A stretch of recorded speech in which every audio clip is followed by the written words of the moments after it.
This is Cerebral Cinema. Movies of the mind.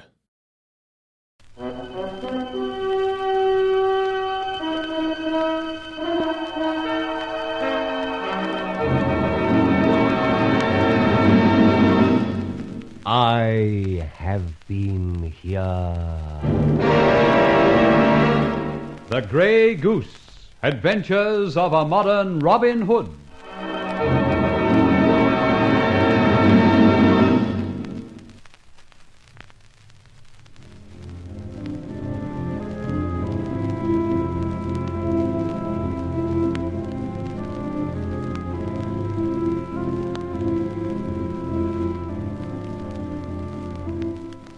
Having made a gesture as the Grey Goose, I was most annoyed to find a certain columnist brand it as conscience money. This Lionel Boyd, the columnist, is a bad bird. He was also a member of my old regiment. At any rate, Barbara and I crashed one of his terrible parties, and he didn't recognize me. I met Judith Cameron there, a gossip, but I sensed a very worried woman. That night found Barbara and myself on the roof.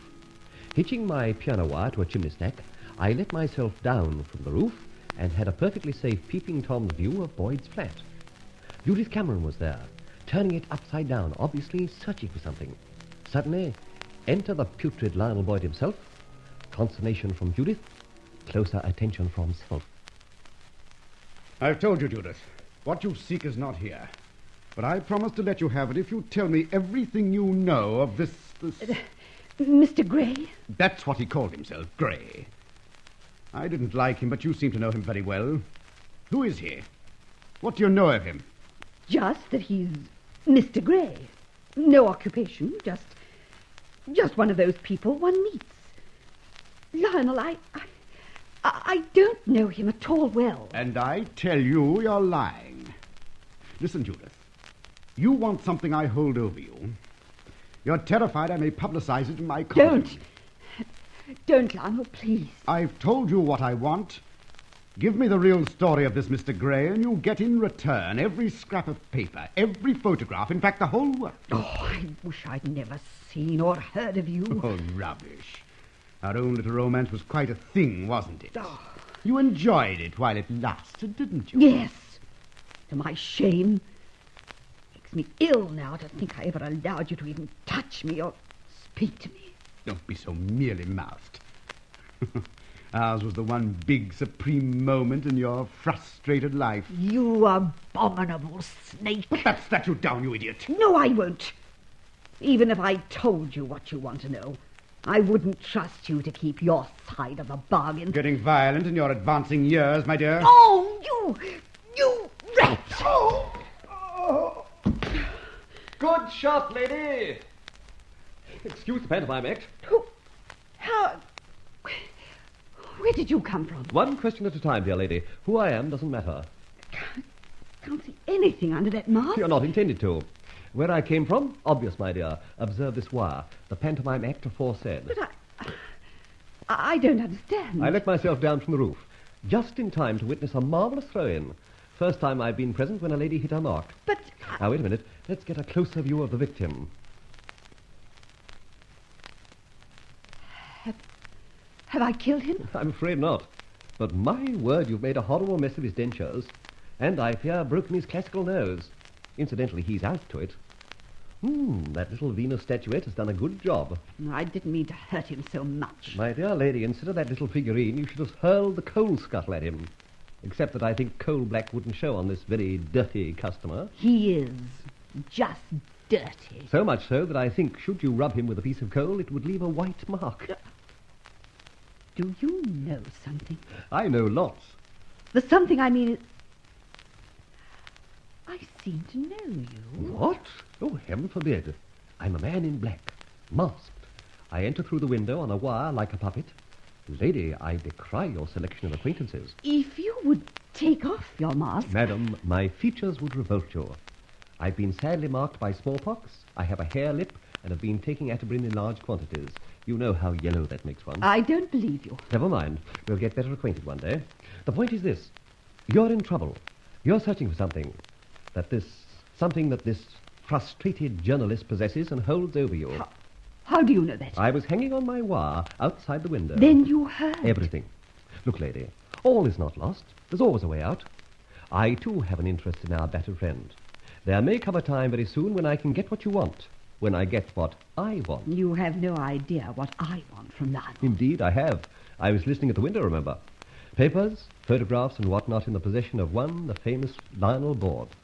The publication of which, as a titbit in his column, would destroy a little chance of happiness in the life of Judith Cameron. Heavens, are you omniscient? Are you? Who are you? Somehow I sense danger. The only danger you need fear is from that carpet snake. Now, you get out quickly and leave me to deal with our friend. Believe me, I can help. I wish I knew who you were. All in good time. Let me open the door for you. Thank you. As to who I am, permit me my card. A feather. A grey goose feather. Then you are the... Good night.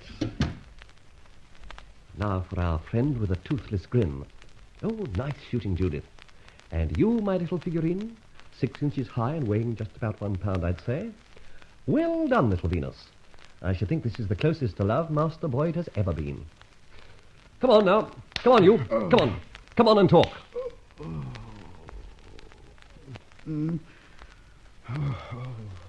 Where am I? Oh, what's happened? Oh, so you're beginning to sit up and take notice, are you? I've been knocked out, I think. And how? Come on, man. Pull yourself together. Oh. Where's my man, Jolliffe? Oh. Are you Jolliffe? Definitely not. Of course you're not. What the devil are you doing in my apartment? All in black. Mask and things. Just a form of evening dress with me. Get out. You're a crook, a burglar.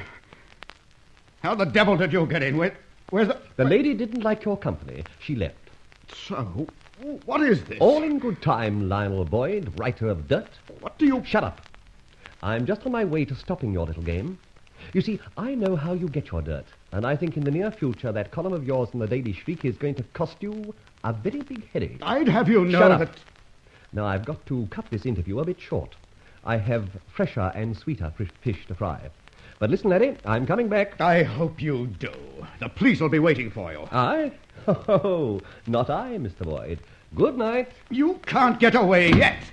Now try. Can't get away, eh? Ever been to the pantomime, Boyd? Watch this. The window. Hey, you'll break your neck. And a good thing, too. Nonsense. Here, take this. A parting gift. A feather. Cheerio! Cheerio! How the... The feather. Help! Help, everyone! Help! The Grey Goose! The Grey Goose is in the building! Help! Help! So you're back. My head, you've brought a hornet's nest about your ears. I couldn't resist it, but I must say I didn't expect that worm to yell the place down. Well, now to get off this roof and out of it. I tell you, he jumped out of the window. Oh, rubbish. Where's his body? It's a 35-foot drop. The door was locked, I tell you. You ready, Barbara? Got the wire fixed round your waist? Yes. Then over you go. I'll let you down lightly. All right. Going fine. More line. Good girl. Signal when you reach the street. Meow like an alley cat. Meow! Good. Now me. Here goes.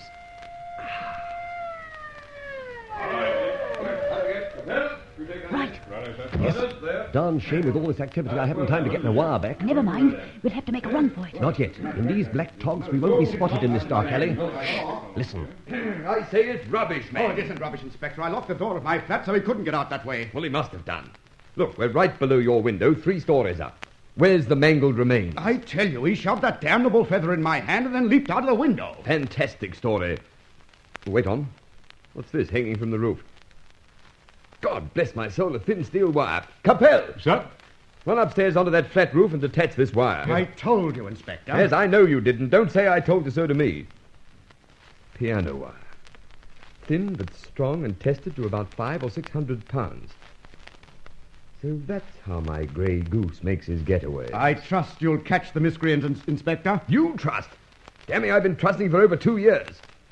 Tonight's been probably the nearest we've ever been to capturing him. You shut the door after the horse has bolted, eh? Hang it, man, he's not a horse. He's a grey goose. Now shut up.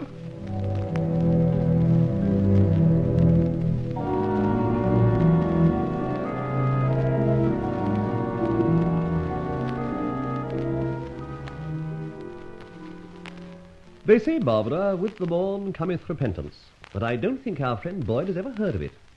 Listen to this poppycock in the famous column. Written by himself, of course. Of course, he's right. It goes, what do you think, folks? Your friend has had adventures. An affray, if you please, with none other than that terror of the country, the Grey Goose. Ha! Listen. Yes, believe it or not, it paid a personal visit last night, ransacked my rooms, and stole I don't know what. He was, however, disturbed by your columnist, who grappled with him. But grappled, people. Right within my grasp he was, but managed to escape almost miraculously. However, he didn't escape scot-free. I flatter myself I dealt a shrewd blow here and there. S.Y. and Attendant P., Scotland Yard and Police, he means, arrived as usual behind time, only to find that the bird had flown. Inspector F., if you know who I mean, was most cast down. I felt quite sorry for him. Good heavens! Oh, dear. The conceited little rat. Any more? No, except a society news, Pa. Grey Goose again. Attacks well-known society journalist. Police discover an important clue. It appears the Grey Goose makes his spectacular descents where doors are unavailable by way of a steel wire, probably carried around with him, and then hitched round any convenient projection. It seems there is a woman concerned in last night's escapade. A gold powder compact was dropped. The police are keeping the matter of the ownership secret. Confound the woman. Judith Cameron? Exactly. Very dangerous, my dear. Very dangerous.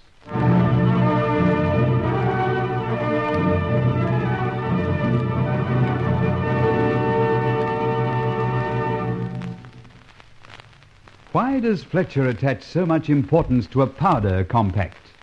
The next chapter will tell us as we follow the Grey Goose. Cerebral Cinema hopes you have enjoyed this movie of the mind.